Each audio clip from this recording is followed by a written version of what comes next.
hoy quiero hacer es hablar de los términos que Jesús utilizó para referirse a sus seguidores. Y creo que estos términos, al estudiarlos el día de hoy, vamos a nosotros a aprender cuáles son las expectativas que Dios tiene para nosotros como sus hijos. Y bueno, al estilo de la semana pasada, voy a utilizar una sola palabra para mi título. La semana pasada era identidad, el día de hoy es madurez. Diga conmigo, madurez. ¿Sabía usted que hay personas que el día de hoy están formando opiniones de quién es Dios basado en el ejemplo que nosotros les demostramos? Hay gente que nunca va a entrar a una iglesia, pero te va a conocer a ti. Hay gente que nunca va a escuchar un sermón, pero va a ver tu manera de conducirte, tu manera de hablar, tu manera de inspirar. Hay gente que no le interesa la religión, pero te tiene de compañero en el trabajo, y tú vas a ser el único sermón, tú vas a ser la única oportunidad que ellos tienen de conocer a Jesús. Entonces tenemos que ser reflejos de Jesús. Tenemos que ser imitadores de Cristo en nuestra vida cotidiana. La mayoría de los cristianos, cuando alguien les pregunta ¿cómo llegaste a ser cristiano?, te dicen algo como: bueno, un día hice una oración, un día visité una iglesia, levanté la mano, el pastor oró por mí, hice una confesión de fe y ahora soy cristiano. Pero no sé si les sorprendería a ustedes que yo les dijera que en la Biblia no existe semejante confesión, no existe semejante oración que mágicamente te hace salvo, que mágicamente te hace un hijo de Dios. No hay nada malo con hacer esa oración, no hay nada malo con esa confesión. De hecho, nosotros cada reunión aquí en Iglesia Vital te damos la oportunidad a los que no conocen a Jesús de hacer una oración similar. Pero ese es solamente el inicio de nuestro caminar con Cristo. No nos define como hijos de Dios. Son más cosas las que entabla ser el hijo o ser hijos de Dios. Tenemos que ser verdaderos reflejos de Jesús. Todos hemos de alguna manera u otra visto ejemplos, por ejemplo, niños que de pronto reflejan mal sobre sus padres. Usted ve un niño bocón, mal hablado, grosero, y uno piensa: híjole, ¿cómo le hablarán en la casa? Palabrotas que usa el niño, ¿de dónde las aprendió? El papá ve a la mamá y la mamá ve al papá, no saben a quién culpar, entonces dicen la suegra.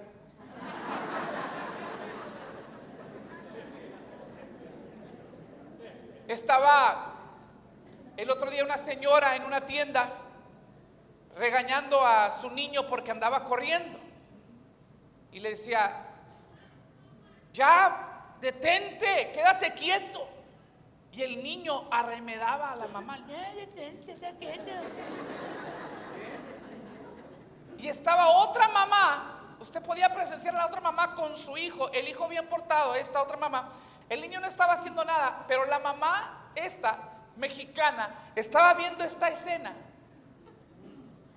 Y así con los ojos de que si fuera mi hijo lo que te hiciera, así, salivando de lo que se le ocurría hacerle si fuera su hijo, ¿no? Y la otra mamá: ya te dije que te portes bien. Y aquel: que cállate tú, no sabes nada. Y esta otra mamá mexicana ya estaba así, miren, haciéndose las manos así de ansiedad. Y lo veía al hijo de ella. De pronto no se aguantó y dijo: ¿estás viendo eso? ¿Estás viendo eso? Se quitó la chancla, y al niño que no estaba haciendo nada: nunca se te ocurre en la vida hacer, mire, voló mi pulsera. Es que la unción mexicana así, nunca se te ocurre hacer.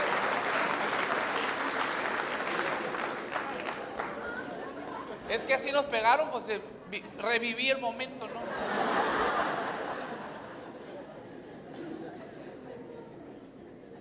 Pero todos hemos de alguna manera nos hemos topado con escenas de esas, ¿no?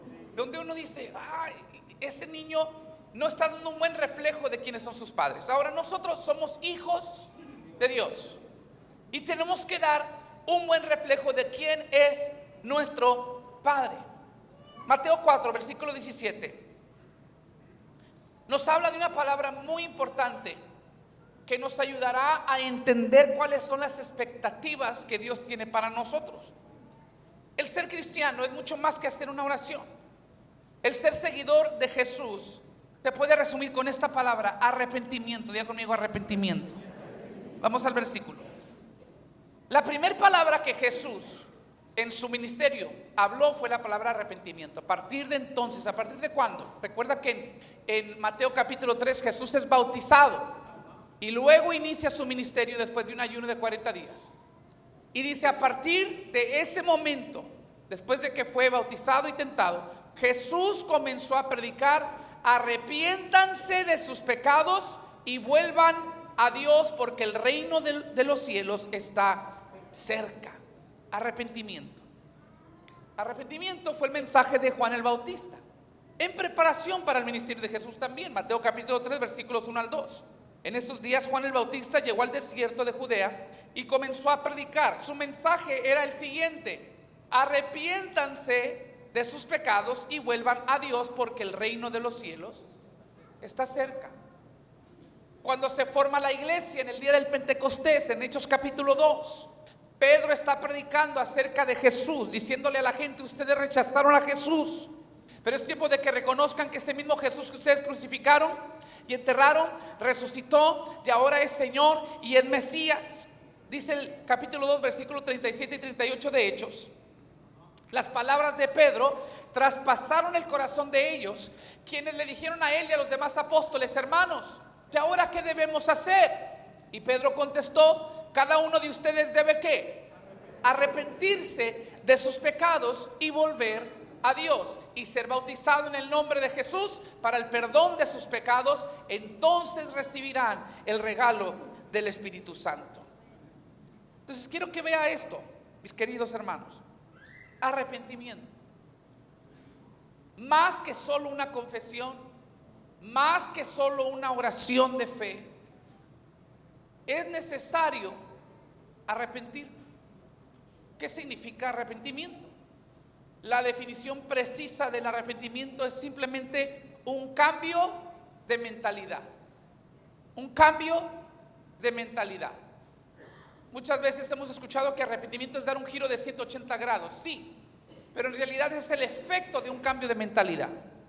Cuando tú vas caminando en una dirección y cambias de mente y reconoces que estás en la dirección equivocada, entonces ¿qué haces? Tú volteas y te vas a la otra dirección.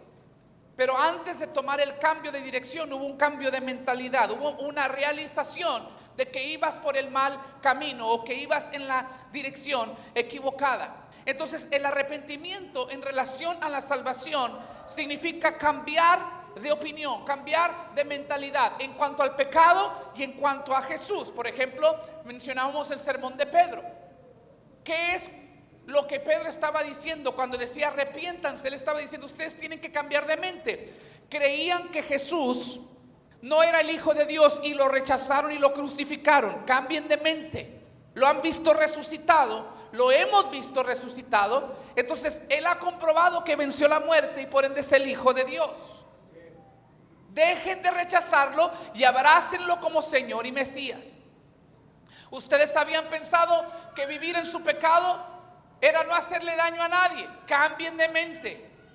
Reconozcan que su pecado los separa de Dios eternamente y que si no hay salvación, si no hay arrepentimiento, no hay reconciliación con el Padre.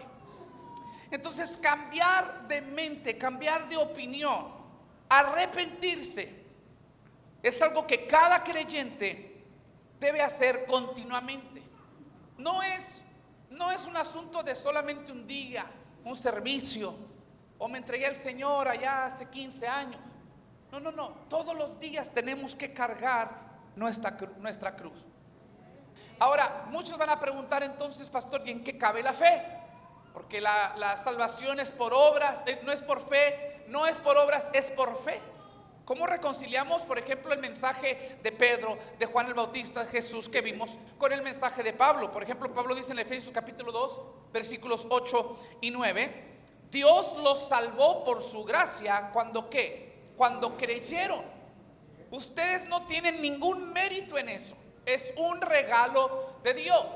La salvación no es un premio por las cosas buenas que hayamos hecho. Así que ninguno de nosotros puede jactarse de ser salvo. Entonces, ¿te está contradiciendo Pablo con el mensaje de Jesús y de Pedro? No. Tenemos que entender que la fe y el arrepentimiento son dos caras de la misma moneda. Se los digo de esta manera: el arrepentimiento y la fe pueden entenderse como dos caras de la misma moneda. Conforme cambias de mente acerca de tu pecado, también vas a cambiar de mente sobre tu relación con Cristo. ¿Está conmigo? ¿Sí tiene sentido eso? En otras palabras, cuando yo deposito mi fe en Jesús, primero, para depositar mi fe en Jesús, tengo que cambiar de mente acerca de quién es Jesús. No es solamente un maestro, no solamente fue un gran profeta, es el Mesías, es el Salvador. Y fuera de Él no hay salvación. Él es el camino, la verdad y la vida, y nadie llega al Padre si no es por Él. No puedo tener la opinión que fue un profeta más, que fue un maestro más. ¿Está conmigo? Entonces, tengo que cambiar de mente. También tengo que cambiar de mente acerca de mi pecado. No puedo seguir viviendo en mi pecado. Tengo que volverme a Dios. Tengo que ser reconciliado con el Padre. Un ejemplo real y verdadero de esta relación entre la fe y el arrepentimiento lo vemos en, por ejemplo, la vida de Zaqueo. Zaqueo era un cobrador de impuestos, largo, estafaba a la gente, cobraba de más y la gente lo odiaba. Es más, en aquellos tiempos, en tiempos bíblicos, había una categoría sola para los cobradores de impuestos. Estaban los pecadores y los cobradores de impuestos. O sea, eran lo peor de lo peor. Y se les consideraba así porque eran judíos que le estaban trabajando al gobierno romano, robándole a los judíos. Entonces era una traición a tu propio pueblo, a tu propia identidad y raza. Trabajar para el opresor y aparte robarle a los tuyos. Y un día la Biblia dice que Jesús iba pasando por un camino cuando Zaqueo, que era chaparrito, subió un árbol sicómoro para ver a Jesús. Le ganó la intriga, la curiosidad, y de pronto Jesús le llama por nombre y le dice: Zaqueo, bájate de ese árbol. Me es necesario entrar a tu casa a cenar contigo. Y la gente empezó a murmurar y dijeron: entró a la casa de un vil pecador a cenar con él. Pero miren lo que dice Lucas 19, 8 y 9. Mientras tanto, Zaqueo se puso de pie delante del Señor y dijo: Señor, daré la mitad de mi riqueza a los pobres, y si estafé a alguien con sus impuestos, le devolveré 4 veces más. Jesús respondió: la salvación ha venido hoy a esta casa porque este hombre ha demostrado. ¿Este hombre a qué? Demostrado. Una vez más, este hombre ha demostrado ser un verdadero hijo de Abraham. Miren esta relación. Entró Jesús a la casa de Zaqueo. Zaqueo recibió la salvación y a la misma vez se arrepintió de su pecado. Y dijo: si he estafado a alguien, le devolveré 4 veces más lo que le robé. La ley le exigía nada más volver 2 veces lo que había robado. Pero tal era el cambio genuino dentro de su ser. No solamente fue una confesión, él estaba dispuesto a comprobarlo con hechos. Voy a pagarle a quien le haya estafado 4 veces más lo que le estafé. ¿Usted sabe cómo reconocer que un ladrón ha sido redimido, que un ladrón ha sido transformado? No es cuando deja de robar, es cuando empieza a dar. Es cuando empieza a ser generoso, cuando empieza a hacer lo opuesto de lo que antes hacía. No solamente es dejar de hacerlo, es hacer lo opuesto. Entonces, arrepentimiento. El arrepentimiento en términos perpetuos, en un término perpetuo, en cuanto a una práctica, en cuanto a la vida diaria, pudiéramos llamarle madurez. Diga conmigo: madurez. Una persona no es salva por sus buenas obras, pero una persona salva exhibe buenas obras. ¿Recuerdan la semana pasada que les dije: la moneda de la salvación, para comprar la salvación es la fe, pero el recibo es las buenas obras. ¿Sí o no? Y entonces los nombres que Jesús utiliza para sus seguidores nos hablan de las áreas donde tenemos que madurar. Para los que toman apuntes, número 1, un nombre que Jesús utilizó para sus seguidores fue la palabra discípulos. Diga conmigo, discípulos. Y este es un llamado a madurar en propósito. Cuando tú eres un discípulo, dejas de vivir para ti y empiezas a vivir para tu amo. Dice Lucas 14:33, así que no puedes convertirte, dice Jesús, en mi discípulo si no dejas todo lo que posees. Tienes que estar dispuesto a abandonarlo todo. La salvación es gratis, pero te va a costar todo a la misma vez. Lucas 9:23-24. Entonces dijo a la multitud, si alguno de ustedes quiere ser mi seguidor o mi discípulo, tiene que abandonar su manera egoísta de vivir, tomar su cruz cada día y seguirme. Si tratas de aferrarte a la vida, la perderás, pero si entregas tu vida por mi causa, la salvarás. Miren lo que está diciendo Jesús. El que me quiera seguir tiene que dejarlo todo por perdido y tomar su cruz diariamente y seguirme. ¿Qué simbolizaba la cruz? La cruz simbolizaba la muerte. Entonces Jesús está diciendo, tú tienes que morir a ti mismo si me quieres seguir a mí. Tienes que dejar tus metas, tienes que dejar tus sueños y rendirlos a mí. Cargar tu cruz, morir diariamente a ti mismo. Debes dejar la manera egoísta de vivir. Ya no se trata de ti, se trata de un propósito mayor. ¿Está conmigo? Tú tienes un propósito más grande que lo que te imaginas. Y Jesucristo vino a morir no tanto por tu felicidad, vino a morir por tu salvación y la salvación de todos aquellos a quien tú vas a alcanzar. La felicidad viene a ser producto de tu propósito, no tu propósito. ¿Está conmigo? Entonces Jesús dice, tienes que abandonar todo eso, morir diariamente y seguirme. La cruz es un símbolo de muerte y a eso se refería Jesús. Eres un discípulo. La palabra discípulo habla de una vida de rendición a la voluntad de Jesús. En los tiempos bíblicos la palabra discípulo se utilizaba para describir no solamente a un seguidor o a un estudiante, es lo que significa discípulo, seguidor o estudiante, pero en el sentido más estricto de la palabra, un discípulo era un aprendiz no solamente de las enseñanzas de un maestro, sino también del ejemplo del maestro. Se trataba no solamente de aprender una materia, sino de imitar a ese maestro. A mí me sorprende cómo hoy en día buscamos la manera, los pretextos, los atajos en la Biblia, los argumentos para hacer todo menos parecernos a Cristo.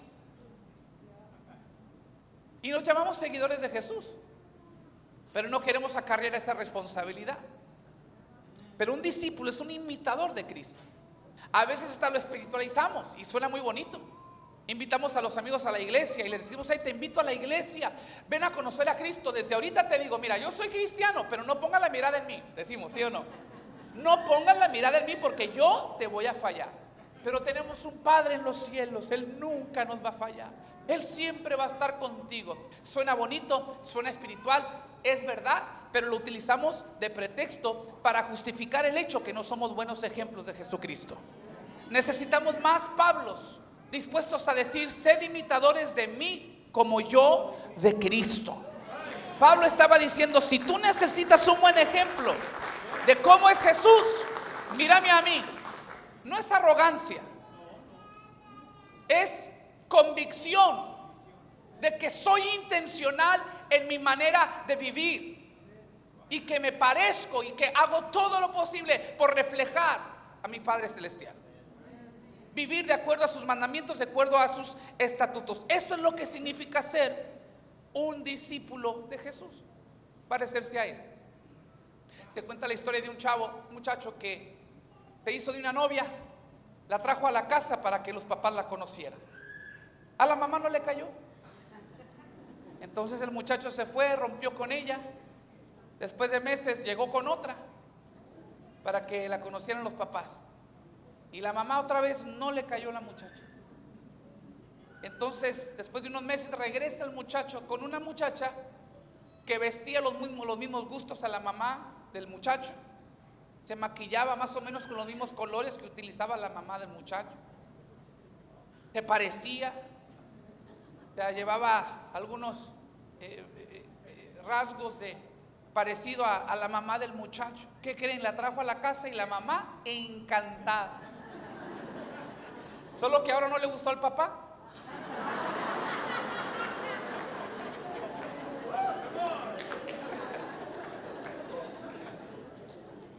Pero les ilustro eso para decirles que tiene que haber un parecido.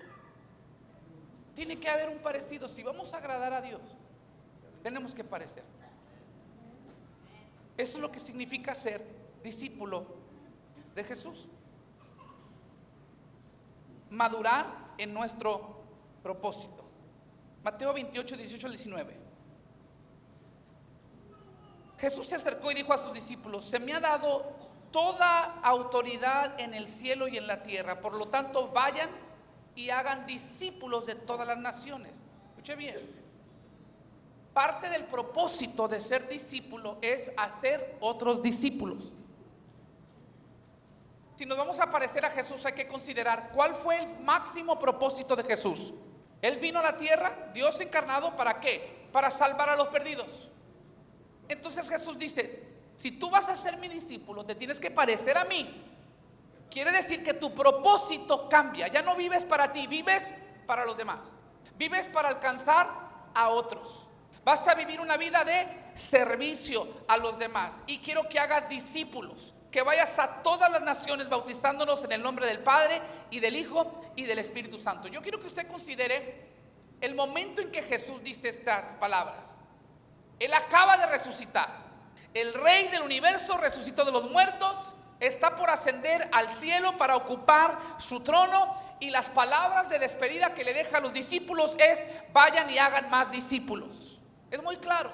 Jesús le está diciendo a sus seguidores, nosotros incluidos, que compartir el evangelio debe ser la máxima prioridad en nuestras vidas. Por encima de todas las cosas, este es nuestro propósito. Es cierto que tienes responsabilidades cotidianas, vas al trabajo, tienes tu carrera, eres padre, eres madre, eres hijo, lo que sea, tienes hobbies, juegas, te diviertes, todo eso está bien, pero toda nuestra vida tiene que estar ligada a este propósito mayor de ir y hacer discípulo. De otra manera, no somos verdaderos seguidores de Jesús.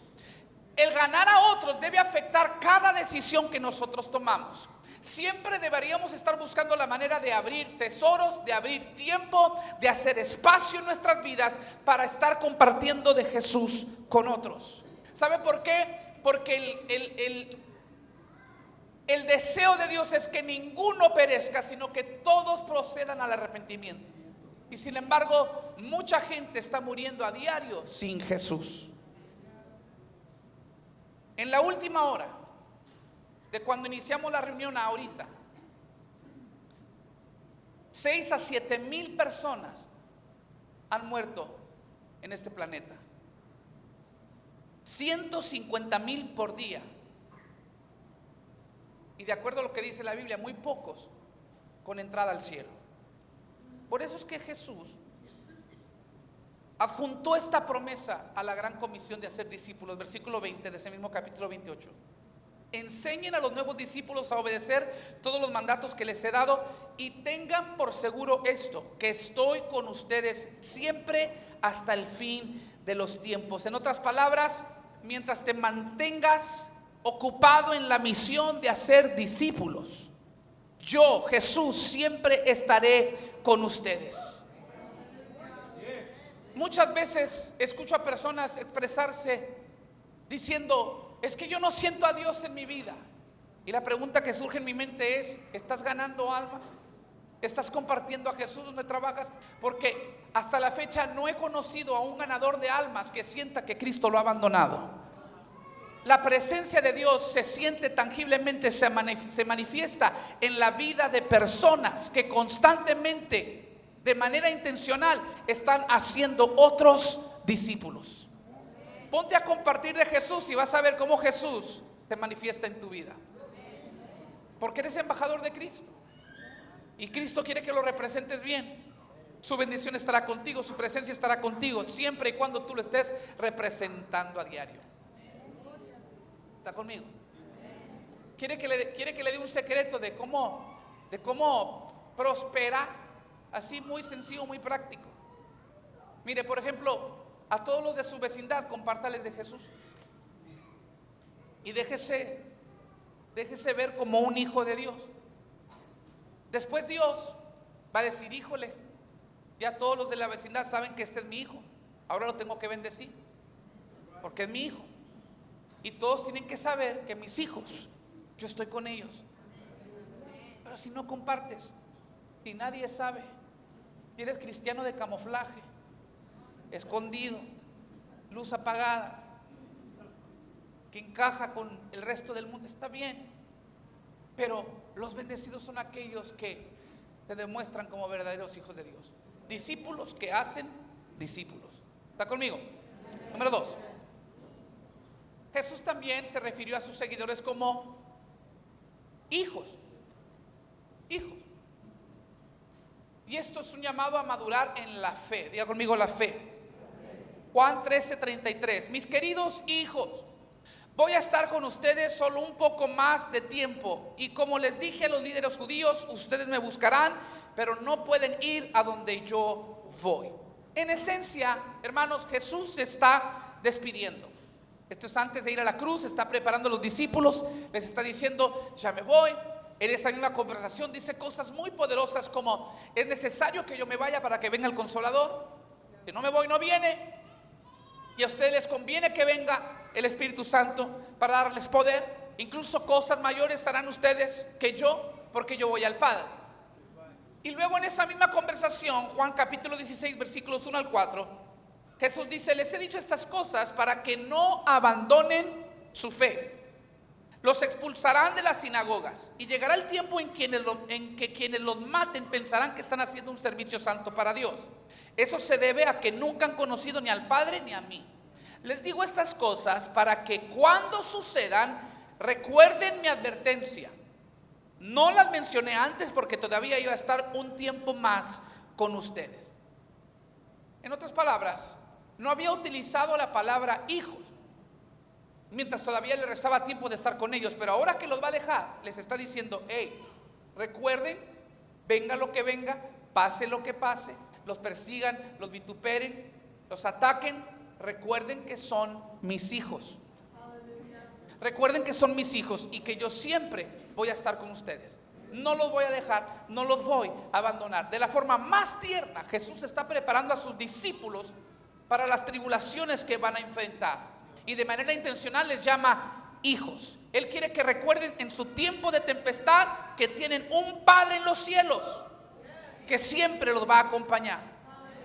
Y esto es muy importante porque la promesa de Jesús nunca fue que no ibas a tener problemas. Él dijo que ibas a vencer, que todas las cosas en última instancia obran para bien en la vida de aquellos que aman a Dios y son llamados conforme a su propósito. Pero no me dejarás mentir que es en los momentos de la prueba donde el enemigo te ataca con un sentido de ilegitimidad. ¿Qué quiero decir con eso? Cuando viene la prueba, ¿a cuánto nos ha pasado? Entra ese pensamiento: ¿por qué si soy hijo de Dios? ¿Sí o no?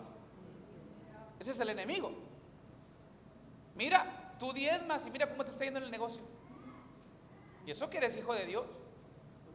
Mira, tú levantas las manos y adoras a Dios, y en el momento de tu problema, ¿dónde está tu Dios? Pues no, que es tu Padre. Y son pensamientos que el enemigo mete en la cabeza de uno, queriendo crear en nosotros un sentido de ilegitimidad, que no le pertenecemos a Dios, que Dios no es nuestro Padre. Y ese es un terreno peligroso, caer en esa mentira. Nos puede suceder lo que le sucedió a Elías el profeta en el Antiguo Testamento. después de haber vencido a los profetas de Baal, después de haberlos matado a cientos de ellos, después de haber clamado al cielo y hacer descender fuego. Mire, era un hombre ungido y poderoso. La reina le manda una amenaza por carta, ni siquiera le mandó soldados para arrestarlo, le mandó un recadito: te voy a matar para esta hora mañana. Y el mismo que había matado a cientos de profetas falsos, que había hecho descender fuego del cielo, se acobardó y se metió en una cueva deprimido, deseándose morir. ¿Cómo es posible que en un momento está teniendo la victoria más grande de su vida y en el siguiente momento la depresión más grande de su vida? Los teólogos argumentan que parte del problema puede trazarse al hecho de que Elías no tenía padre. Algunos argumentan que no tenía padre o que creció sin padre. Porque en la Biblia, siempre que se nos introduce a un personaje, se nos dice Josué, hijo de Nun, David, hijo de Isaí. Cuando se nos presenta a Elías en la escritura, no se menciona a su padre. Es posible que no lo tuvo, que nunca lo conoció. Recuerden que les dije que hay gente que forma una opinión de quién es Dios en base a la opinión que tienen de usted. De la misma manera, cuando uno no tiene una buena referencia de lo que es un padre terrenal, le va a ser difícil entender el amor de un padre celestial, porque no tiene referencia en la tierra de lo que debe ser un padre. Entonces Elías era capaz de obtener grandes victorias en el nombre de Dios, porque Dios estaba defendiendo su propia reputación. O sea, Dios es mi patrón, Él tiene que defender su nombre. Entonces yo voy a orar y va a descender fuego del cielo. Yo voy a pelear y voy a derrotar a los falsos profetas, porque estoy defendiendo el nombre de Dios. Pero ahora que el ataque era personal y que la reina dijo: no tengo nada contra tu Dios, tengo algo contra ti y te voy a matar a ti. Elías se preguntó entonces: ¿acaso tendré un padre? Yo sé que tengo un patrón que se puede defender a sí mismo, pero ¿acaso tengo un padre que me pueda defender a mí? Y quizás por no tener una buena referencia de lo que era un padre, entró en depresión, porque no sabía entender y conocer a Dios como un padre, no solamente como un patrón. Yo estoy aquí para decirte, iglesia, que Dios no solamente es el rey de tu vida, es el padre de tu vida. No solamente debe gobernar, debes entender que su gobierno es lo máximo para ti, porque tú eres su hijo, tú eres su hija y tienes derecho a todos los bienes y bendiciones de ese rey eterno. No solamente es tu patrón, no solamente es quien te da sus mandamientos y estatutos, es quien te ama incondicionalmente. Tú eres su hijo. Es más, te da su palabra, te da sus parámetros, te da sus principios para que prosperes. La persona de Jesucristo nos salva, los preceptos de Jesucristo nos prosperan. Yo tengo a mis 2 niños. Dante cumple 9 el día de hoy. Luca cumplió 5 hace 2 semanas. Y le cerramos atrás el pasto y pusimos un portón mecánico que solamente yo y mi esposa podemos abrir con un control remoto. Porque los sacamos al pasto y les decimos: hijos, aquí pueden jugar todo lo que quieran, pero hay parámetros. El hecho de que les pongamos pared y parámetros y portón no quiere decir que somos malos padres. Porque si yo dijera: quiero ser un padre cool, quiero ser un padre amoroso, a ver, hijos, sálganse por la puerta de enfrente, agarren el camino para donde ustedes quieran. Son libres, libres para vivir lo que ustedes quieran. Me van a llegar al Target solos. Y cuando los vean sin padres, alguien va a llegar a mi puerta y me va a acusar de ser un mal padre. ¿Cómo que soy mal padre si solamente les di su libertad? No, libertad para ser atropellados, libertad para ser secuestrados. Un verdadero padre pone parámetros, una madre amorosa pone límites y dice: hijo, precisamente porque te amo es que te tengo que proteger. Precisamente porque eres mi hijo, tengo que preservarte la vida. Esto lo podemos trazar hasta el Antiguo Testamento, cuando el pueblo de Israel sale de la esclavitud. rumbo a la tierra prometida. Dios establece leyes y mandamientos, no para echarle agua a la fiesta de los israelitas. Los israelitas tenían 400 años de ser esclavos, no sabían vivir en libertad. Entonces Dios dice, para que disfruten su libertad a lo máximo, la libertad de expresión, la libertad de adoración, la libertad para triunfar, les voy a dar los parámetros que les van a conducir a su máxima bendición. Porque soy su padre. Ustedes son mis hijos, mi linaje escogido. Entonces, como hijos de Dios, sí hay parámetros a seguir, sí hay estatutos, sí hay mandamientos, pero cuando tú entiendes que eres un hijo legítimo de Dios, no se te va a hacer carga. Ahorita vamos a hablar de eso. Tú vas a entender que tienes un Padre Celestial. Eso de que el enemigo te ataque con que eres hijo de Dios y mira lo que te pasa. Satanás lo ha estado haciendo. Es astuto, pero es predecible a la misma vez. Siempre Satanás va a querer hacerte caer en un sentido de ilegitimidad. Recuerden en Mateo capítulo 3, Jesús es bautizado. Se escucha la voz del Padre que dice: este es mi Hijo amado en quien tengo complacencia. Ese es el último versículo del capítulo 3 de Mateo. El primer versículo del capítulo 4 de Mateo, miren lo que dice, hasta el 3. Luego el Espíritu llevó a Jesús al desierto para que allí lo tentara el diablo. Durante 40 días y 40 noches ayunó y después tuvo mucha hambre. En ese momento el diablo se le acercó y le dijo: si eres el Hijo de Dios, ahí está el engaño nuevamente del enemigo. Si eres el Hijo de Dios, como queriendo meterle duda, di a estas piedras que se conviertan en pan. Compruébamelo. Pero Jesús, usted conoce la historia, dice: no tengo nada que comprobarte, no solo de pan vivirá el hombre, sino toda palabra que sale de la boca de Dios. Y Jesús dice: no tengo nada que comprobarte, es más, no voy a caer en tu engaño y en tu mentira. ¿Cómo que si soy el Hijo de Dios? Lo soy. ¿No acabas de oír que se abrieron los cielos y el Padre dijo: este es mi Hijo amado en quien tengo complacencia? No tengo que comprobarte nada, yo sé quién soy. Soy un hijo de Dios. Podemos decir nosotros, somos hijos de Dios. Y Él nunca nos va a dejar en el momento de tentación, en el momento de adversidad. Número 3, y termino. Otro nombre que Jesús utilizó para sus seguidores, y esto lo utilizó al final de su carrera ministerial, fue la palabra amigos. Diga conmigo, amigos. Y este es un llamado a madurar en nuestro apetito. En nuestro apetito. Porque cuando uno es bebé, te le apetece leche nada más.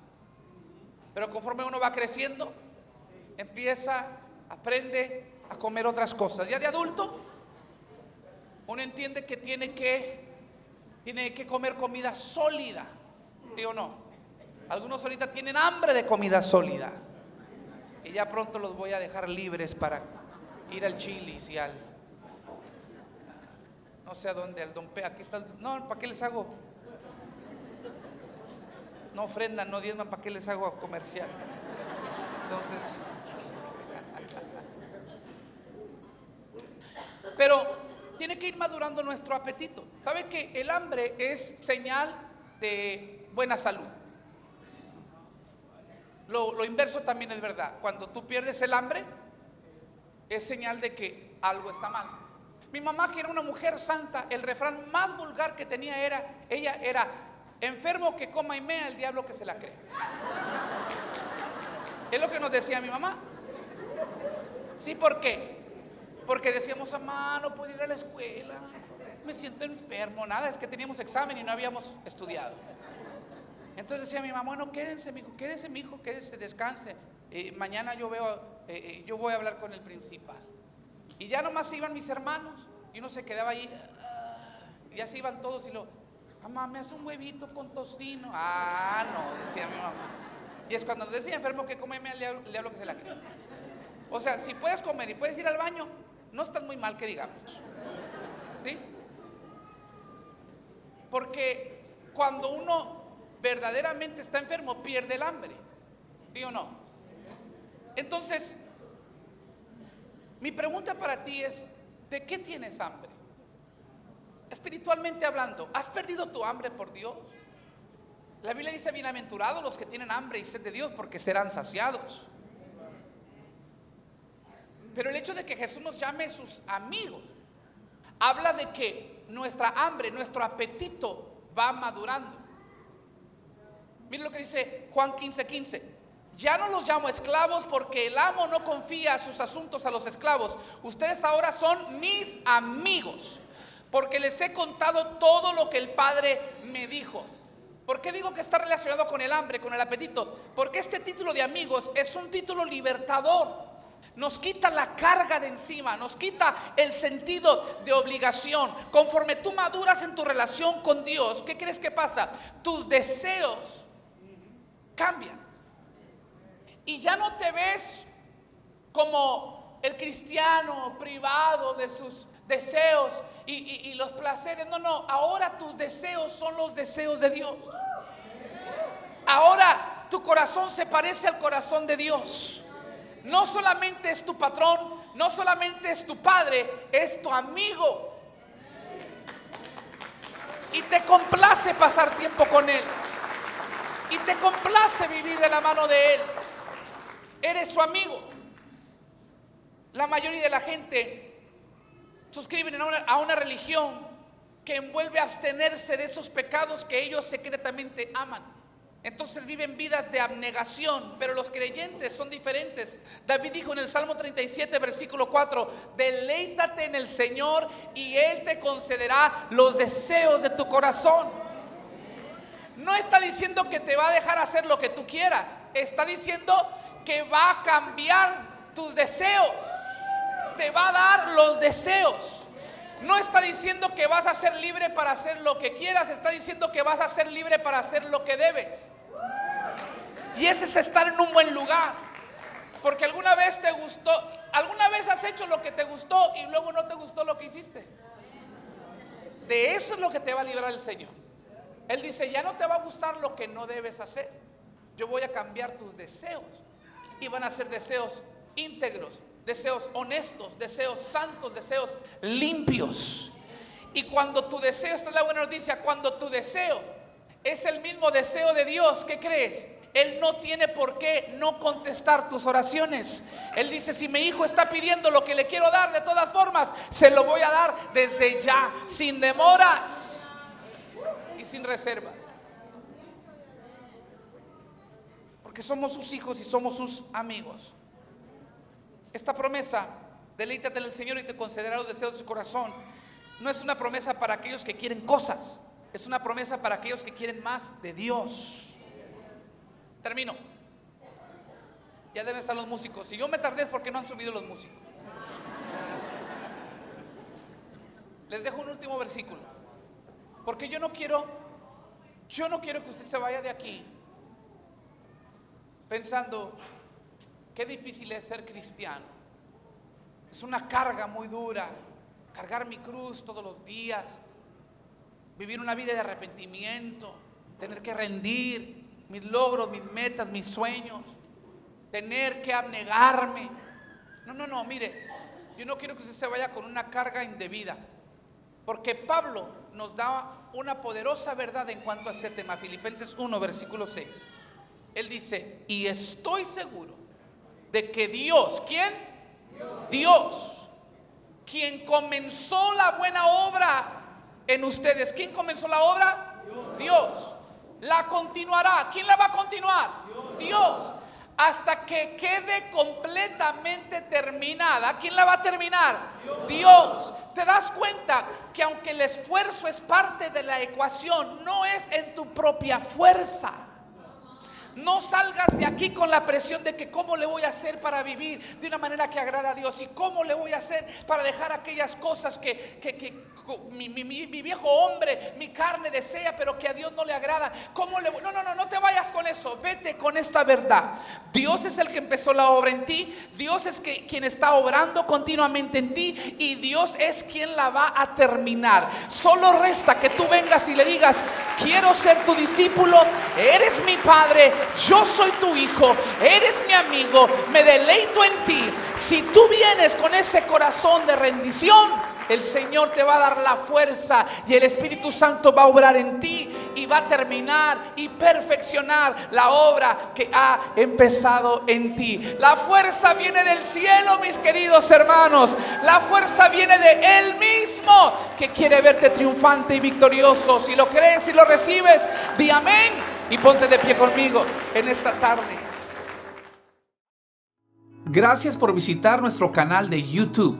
Si algo en el mensaje ha instado tu corazón a recibir a Jesús, repite esta oración conmigo. Dile: Señor Jesús, te entrego mi vida y mi corazón. Me arrepiento de mis pecados y te pido perdón. De hoy en adelante me comprometo a servirte. Te confieso, mi Señor y Salvador. Por mi salvación te doy gracias. En tu nombre, Jesús, te lo pido. Amén. Si hiciste esa oración, bienvenido a la familia de Cristo.